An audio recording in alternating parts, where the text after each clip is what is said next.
The ground beneath our feet is more than dirt and rock. At the surface lies topsoil, a thin, living skin that nourishes plants. It is rich with life, both visible and microscopic. This precious layer is often quite thin. Below it, the character of the ground changes. Clay is made of fine, compact particles where water moves slowly. Dry clay can be hard as stone, wet clay, heavy and sticky. Deeper still, sand and gravel appear. Their larger spaces create tiny channels for water to flow. Layers are irregular and vary from place to place.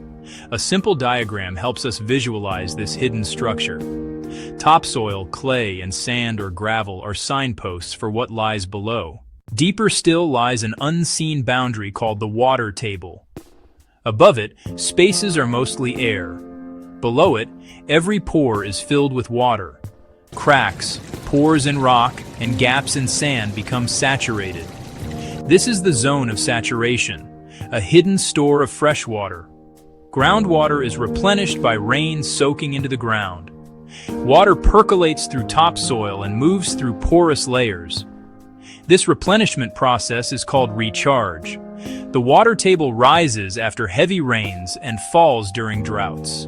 An aquifer is a layer of water-bearing material, not an underground river. Permeable rock, sand, and gravel allow water to move, often slowly. Some aquifers are vast, others are small and local. Our goal is to connect a well to a productive aquifer. To reach water in the aquifer, we use a drilling rig. It must be set up level and secure for a straight borehole. Connected steel pipes form the drill string with a sharp bit at the end. Power turns the drill string and the bit chews into the earth. First, soft topsoil is cut with ease. Then tougher clay demands more force and patience. Water or air flushing carries soil, clay, and rock to the surface. The drill advances steadily through changing layers. In sand and gravel, drilling often becomes quicker. Wet cuttings signal approach to the saturated zone. A change in feel and flow hints the aquifer has been reached. The borehole now connects surface to groundwater. Drilling stops and the long drill string is pulled out. A deep open shaft is ready for casing and screen.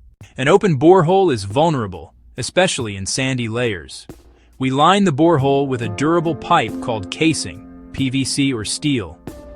Sections are joined to reach from surface down into the aquifer. The casing is slowly lowered, fitting snugly in the borehole. The space outside the casing is called the annulus. A surface seal prevents contaminants from trickling into the well. At the aquifer, the casing becomes a well screen. Fine openings let water in but block sand, silt, and gravel.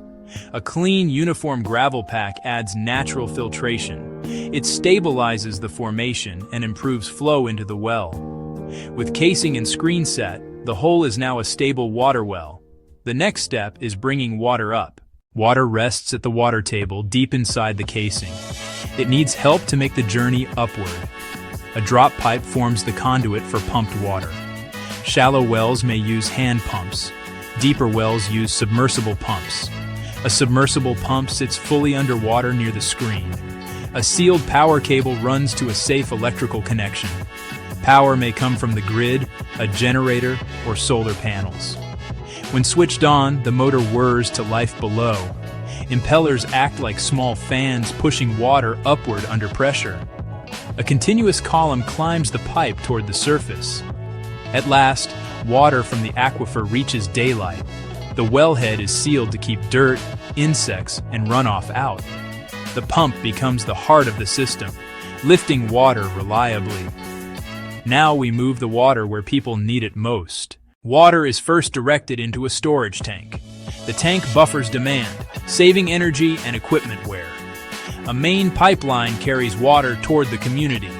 Pipes are buried to protect them from heat and damage. Branch lines split flow, and valves control sections for maintenance.